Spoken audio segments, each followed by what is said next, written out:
just like Cincinnati, the people of Houston, Texas weren't sure they wanted a streetcar either. But after years of debate, the Metro Rail began running through downtown in 2004.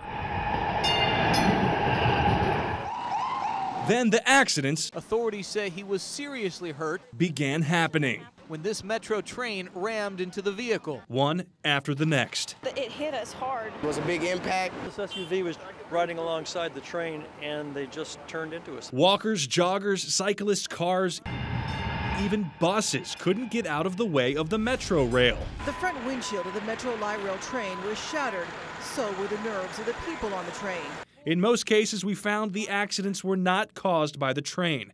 It was people running into the train. Rolled out in front of the train. People need to watch where they're driving. Houston's Metro Rail was involved in 187 accidents in its first 4 years.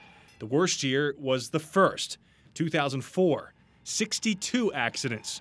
Since then, 3 people have died. In Portland, Oregon, that number is much worse. 26 people have died since the MAX began running in 1986. We'll continue to do some public outreach to try to educate people about how to operate safely around the streetcar. Cincinnati Streetcar project manager Chris Eilerman says he has a plan to keep people safe. Eilerman says he's studied other light rail systems that run at street level. People know exactly where it's going to go because they can see the tracks in the street. It's not like the streetcar has the opportunity to quickly change lanes or to do anything like that because it's tied to those rails. The Transportation Department says since 1995, more than 300 people have died in accidents involving light rails. Supporters of the streetcar here in Cincinnati, though, say unlike buses or other cars and trucks, drivers know exactly where the streetcar can and can't go.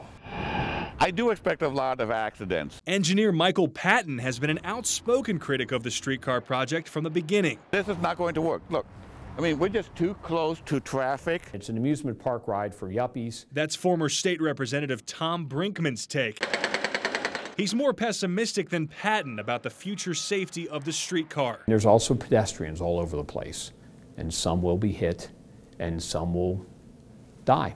And it's unfortunate. Critics say the sheer number of accidents in other street-level light rail cities is staggering. As the passenger in this SUV is in critical condition. It's a number that critics say should raise red flags for anyone that could interact with the streetcar line.